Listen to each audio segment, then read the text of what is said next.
she ever smile a lot, or it seemed like she was just always so straight?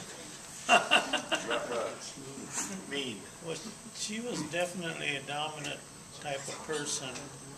I mean, I don't ever remember sitting on her lap, you know, giving me a hug and like that. Grandma Huss, I do. I mean, if she was here, she'd hug all of you right now. And but Grandma, she was, well, she's disciplinarian. I mean, you just don't get by with anything. And but I don't ever remember any spankings or anything like that. I mean, Dad tells me when he stole a banana once that he really got it. And that's the grandma I remember too. Very stern. Very stern. But I remember leading a horse then one time, and she gave me a little box. It was about so square with 20 nickels. And that was sort of a prize for me. I thought it was real neat. And then Uncle Joe was there cultivating corn. He was making hay once, and he came home, or lunchtime, he said he lost a cultivator shovel, and he said, I'll give anybody $1 if he can find it. And boy, I tried to convince Mary to go take my place to lead the horse. I would go find that shovel. Never got it done. I all the time thought when I did plow that field there that I'm going to find it, but I never did. But the question you had, Leo, is do you think she was like that all her life? Yeah, that's what I'm wondering. Is that kind of what you were... Yeah. Yeah, I just believe that she was just, that was her character, a dominant. Well, you know, Grandpa died, and then she had the whole thing to take care of. If she was, she was widowed real young, if that was part of it, or strong-willed that way, you make things go. Or if she was always kind of that way. Always fetching around the cookie jar. That's right. She always got the cookie jar out. What time of day it was? Must have been the older grandkids that got the cookies. I don't ever remember the cookie jar coming around. When I was there, there were a lot more of us then too. Yeah.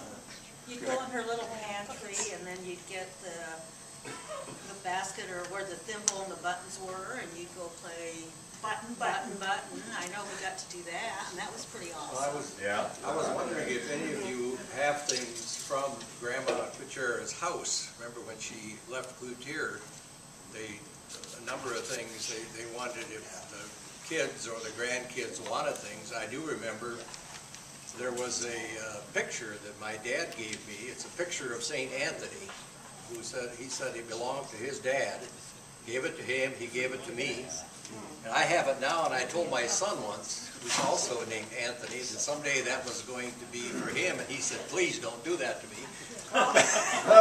It's this great big old St. Anthony picture. The other thing that I have that used to sit in the pantry in Kucera, there was a mantle clock. A clock about that high, a little mantle clock, and Dad brought that back, and it ended up at my house. I've got it on my mantle, but that apparently came from the farm. And it was a clock. I wrote to the company that made it. They were sold in about 1913. It's a pressed wood clock. It still works.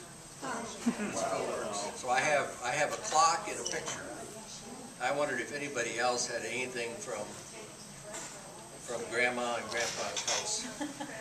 I have Grandma's old rocking chair. Old rocking chair. That Mom had. I have an old ashtray. It's a little rocking chair without any arms. Is it wooden? It's wooden. Yeah, I think it's wooden.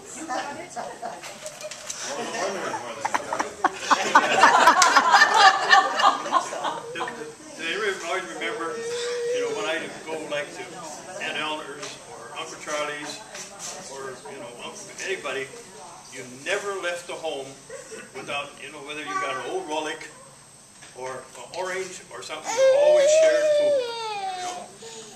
So we think about how, you know, you always left not empty-handed. Well, that's what I remember most about going to her house on Sunday mornings after church, going over there, and everybody walking around eating rollies. I mean, there were just lots of people were always there. Oh, and then she always had the orange trumpet vines on her archway, and as kids, nobody was looking to pop them. Because they made a neat sound.